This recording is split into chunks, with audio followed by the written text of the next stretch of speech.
Handicapper Steve here, handicapping the racing from Newcastle Racecourse here on Tuesday. It is the 14th of November, 2023. Gonna look the fifth race, the 250 from Newcastle. But before I get on to that, remember to please follow me on Twitter at Horse Racing Kid 5 for more selections for race courses around the world, and I mean around the world. Let's look at the fifth race, the 250, which is to use safer gambling tools at Bet UK Handicap. It's a Class 3 handicap going for an $18,000 purse. Race for 3-year-olds and upwards. Horse rate 71 to 90. We have a field 9 horses dashing 1,200 meters or 6 furlongs on the all-weather Tapeta surface. Going to take the 6-horse Secret Guest as a top selection. Let's go 6-8-9 in the Tri-Cash Trifecta. 6-8-9 Tri-Cash Trifecta. Top selection 6-horse Secret Guest. 3-year-old gelding by Havana Gray here. Brian Smart trains. Paul Mullerin gets the mount. The horse's most recent outing, first off the 6-week break, came on the 3rd of November at Newcastle. 6 furlongs in a Class 3 handicap, and the horse finished 4th by length that day. And I thought he was traveling decently down the race course. He needed something more late, but for it being his first start in 6 weeks, first start back on the all-weather, I thought he ran a decent race. Refreshing here with a quick turnaround, back to a Class 3, but not the world's toughest Class 3, and not as tough as last week. I think this horse could get a good trip on the outside and find the winner's circle today. This horse likes running on the outside of the horses. He doesn't like that inside rail poster. I think today's 9-hole in the field of 9 really suits this horse up well. Two back, he ran a red car on the 13th of September. 19th of September.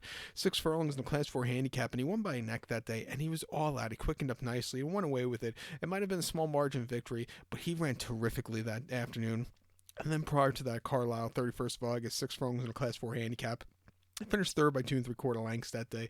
And he never quickened up, but never weakened out of either. He just kind of plodded along. He needs something more late, but again, I didn't think it was a half-bad race. And then he ran horribly at Newmarket, though, in mid-August. 6 furlongs in a Class 4 handicap. First off the 2-month refreshing, finishing 8th by 8 3/4 lengths. He didn't show up at all that day. It wasn't his day to win.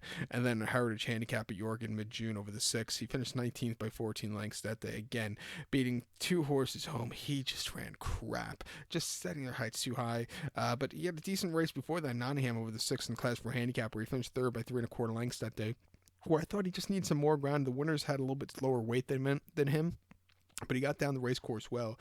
Coming here with a better inside poster. Our forms haven't been half bad as of recently. I'll give him a massive shot. I think the 8-horse Primeval for Kieran Schumacher and Harry Roger Carlton could win also. This Judd Mono and 3-year for the Felipe de Vega was a winner 2-back at Windsor quite nicely over the summer in a Class 5 novice race over the 6, and broke the maiden even easier in June at Doncaster. Came back to run a very tough Phillies handicap at Kempton, where the horse just really kind of hit the wall. I do think down a straightaway 6 decrease in trip, the horse should get a better trip. I'll use her in the quarter or play spot here. But to recount my selection for the 250, the 5th race from Newcastle, I'm going to take the 6-horse Secret Guest. Give kudos to the 8-horse Primeval. 6-8-9 Tri-Cash Trifecta. Use the 6 and 8 both in the multi-race. So good luck to all. Please follow me on Twitter at Horse Racing Kid 5. Good luck, everybody.